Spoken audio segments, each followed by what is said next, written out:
Hello learners, आज हम बात करेंगे बाइंग मोटिव टर्म की। बाइंग मोटिव जो टर्म है वो बेसिकली इसका मेन मीनिंग है कि किस तरीके से कोई भी कंज्यूमर परचेज करता है। तो किसी भी प्रोडक्ट एंड सर्विसेज को जब वो परचेज करता है तो उसका माइंडसेट क्या होता है, मोटिव क्या है, तो उसी की आज हम यहाँ बात करेंगे। तो इंट्रोडक्शन टर्म में हम सबसे पहले बात करते हैं।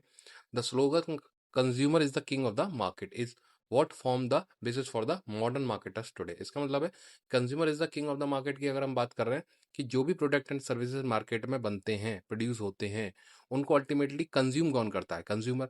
तो इसी वजह से यहाँ पे मेंशन है consumer is the king of the market. तो हम अगर इसी कंडीशन को आगे कंटिन्यू करें, consumer is said to have a motive behind his each and every purchase. In other words, a consumer's purchase depend upon the motives that he wishes to fulfill by buying that product. इसका मतलब है कि अगर कोई भी consumer किसी भी type की परचेजिंग करता है तो उसके पीछे उसका कोई ना कोई मोटिव, कोई ना कोई माइंडसेट है जिस वजह से वो उस प्रोडक्ट को परचेज कर रहा है। दूसरे और वर्ड्स में इसको आगे कंटिन्यू करें, these motives are stimulated by various customer specific factor like physiological, societal, financial factors influence the buying motive. इसका मतलब ये है कि जब कोई भी कस्टमर किसी भी टाइप के प्रोडक्ट एंड सर्विसेज को परचेज कर रहा है तो उसके पीछे उसका जो इनर फिजियोलॉजिकल कॉन्सेप्ट है, इनर कॉन्सेप्ट है, वो हो सकता है, सोसाइटी का कॉन्सेप्ट हो सकता है, उसके अलग अलग फाइनेंशियल फैक्टर्स हो सकते हैं जिसकी वजह से वो उस परचेज डिसीजन को ले रहा है। अब अगर हम थोड़ा सा इसके डेफिनेशन टर्म की बात करें तो यहाँ लिखा हुआ है a definition by W J Stanton. इनका कहना है a motive may be defined as a drive or an urge for which can individual seek satisfaction. इनका क्या कंसर्न है कि कोई भी जो इंडिविजुअल की जो एक डिजायर है, जो अर्ज है, वो जब कंप्लीट होती है तो वहां से एक सेटिस्फैक्शन जनरेट होता है। उसी सेटिस्फैक्शन को जनरेट करने के लिए कोई भी कस्टमर किसी प्रोडक्ट एंड सर्विसेज को परचेज करता है। It becomes a buying motive when the individual seek satisfaction through the purchase of something. और ये बाइंग मोटिव बेसिकली इंडिविजुअल के लिए सेटिस्फैक्शन कब बन जाता है? जब वो किसी भी चीज को परचेज करता है। तो जैसा हम हमने पहले वाले पैराग्राफ में रिपीट किया था कि किसी भी तरीके से अगर हम सेटिस्फैक्शन लेवल की बात कर रहे हैं तो प्रोडक्ट एंड सर्विसेज को परचेज करने के बाद जो भी एक सेटिस्फैक्शन लेवल जनरेट होता है वही एक कस्टमर का बाइंग मोटिव होता है। अब ये जो आप चार प्रोडक्ट यहाँ स्क्रीन पर देख रहे हैं, पहला सेल फोन है, दूसरा सेलिंग सीलिंग फैन है, तीसरा एक कॉलेज बैग है, फोर्थ वन एक नोटबुक है। इन प्रोडक्ट से क्या कंसर्न है? इन प्रोडक्ट से कंसर्न है कि ये जितने भी प्रोडक्ट हैं ये किसी ना किसी कंज्यूमर के, किसी ना किसी कस्टमर का कहीं ना कहीं माइंडसेट है, कोई किसी ना किसी नीड को सेटिस्फाई कर रहा है, किसी न किसी वांट्स को सेटिस्फाई कर रहा है, जिसके बिहाफ पे वो प्रोडक्ट मार्केट में परचेज किया जा रहा है और वो कंज्यूमर की नीड एंड वांट को फुलफिल करने के बाद उसको एक सेटिस्फेक्शन लेवल दे रहा है। तो इसी के साथ आगे चार इसकी कैटेगरी आती हैं बाइंग मोटिव की।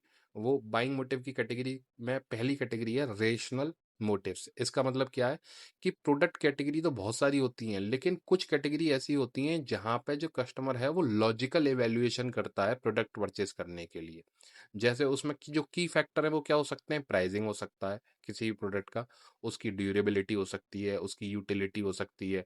तो अगर हम जैसे बात करें कि अगर किसी कस्टमर को वाटर प्यूरिफायर परचेस करना है तो वो हो सकता है उसके प्राइसिंग को भी फोकस करे, उसकी ड्यूरेबिलिटी को भी फोकस करे, उसकी यूटिलिटी को भी फोकस करे।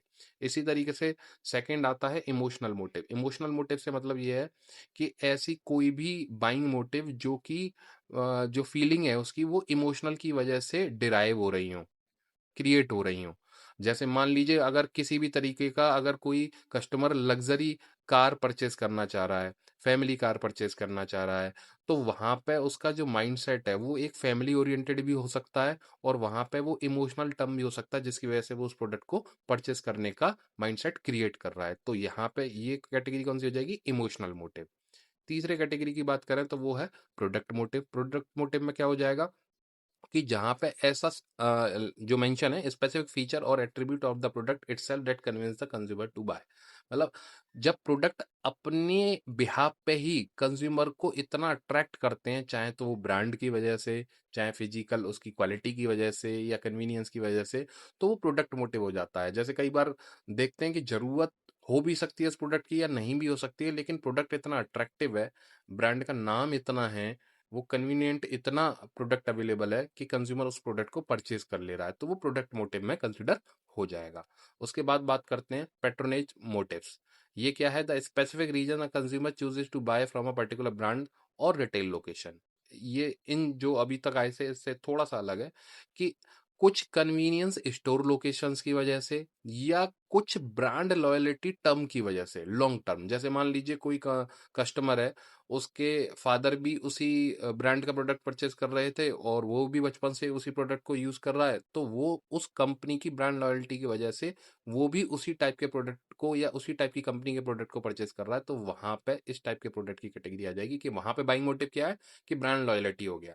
या मान लीजिए कोई इतना कन्वीनियंट स्टोर लोकेशन है कि वहां पे वही पर्टिकुलर ब्रांड अवेलेबल है, तो वो उस कन्वीनियंट होने की वजह से उस प्रोडक्ट को परचेस कर ले रहा है, तो वो इस कैटेगरी में लाई करेगा।